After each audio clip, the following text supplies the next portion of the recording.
Hello, and welcome to another story from the Story Shed. This is a very old story and one which I like very much. It's called The Magic Porridge Pot. Once upon a time, in a land not so far away, there lived a young girl called Melody. She had the most beautiful singing voice in the whole kingdom. She sang sweeter than any nightingale, and she used to sing to cheer her mother up. Melody and her mum were very poor and were often very hungry. If only we could eat songs, her mother would say and sigh. Melody would go out into the woods to gather berries, mushrooms and roots. The roots were for root soup. Melody didn't like root soup very much. It was too bitter. Ugh. One day, as she moved through the woods singing, she passed a cottage. The door of the cottage creaked open slowly, and in the doorway Melody saw a little plump old lady with grey hair and a stick. The lady looked out at her and said, "What a lovely voice you have. Come sing for me and I'll give you some food." Melody agreed and sang her favourite song. The old lady was happy and gave Melody some bread and cheese. She asked the girl to come back and sing for her again, and Melody agreed. For 30 days, Melody visited the old lady and sang and was given food. Her mum was very pleased each time and said, "Maybe we can eat songs after all." Melody went to see the woman in the woods again, except this time the old woman at the end of the singing said, "I have something very special for you."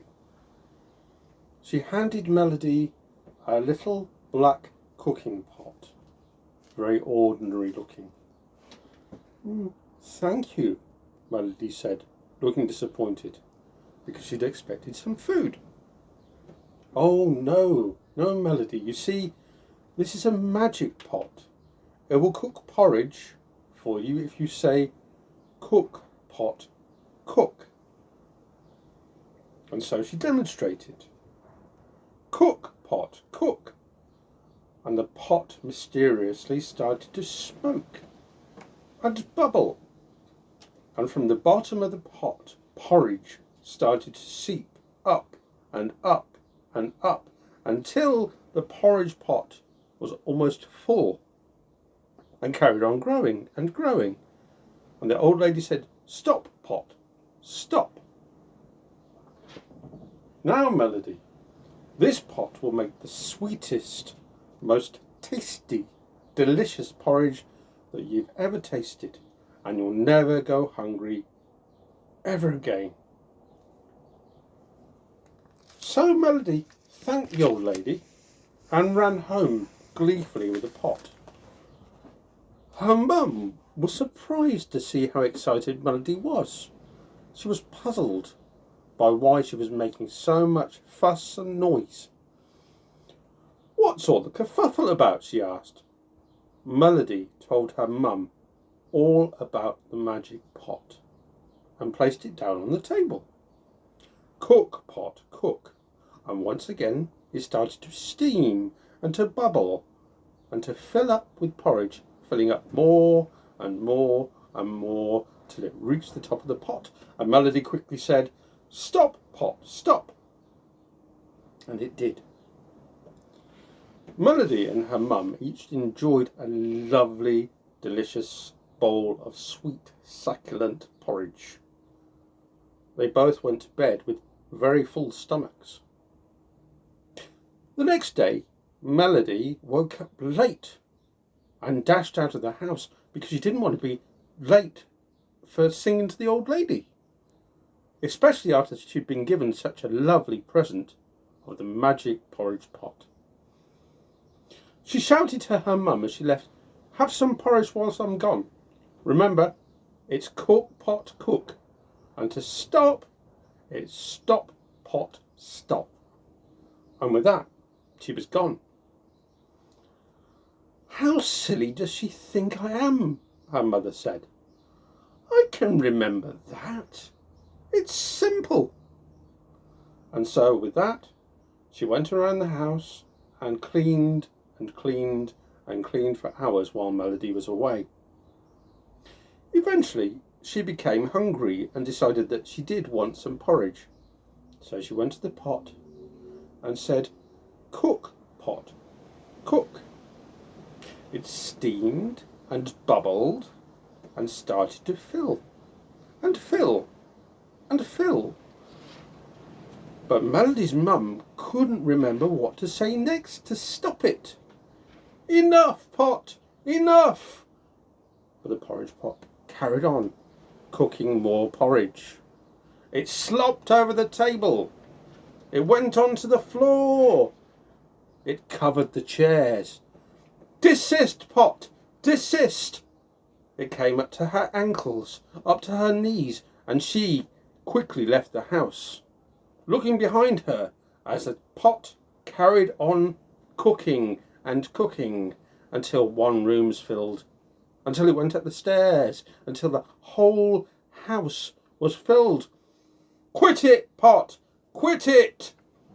But no, the pot carried on cooking and cooking until it filled the whole of the street. People were coming out of their houses and trudging through porridge, almost swimming through it, wondering what was happening. Give it up, pot! Give it up, pot! But no, it carried on and went into more streets and more streets, cooking and cooking and cooking and filling more and more houses with porridge. Cease, pot! Cease! But no, the pot carried on and carried on, cooking and cooking until it reached the very edge of the village. And then Melody's mum remembered. Stop, pot! Stop! Melody was making her way back from the old lady's house and was surprised to see a huge barrier of porridge between her and her home.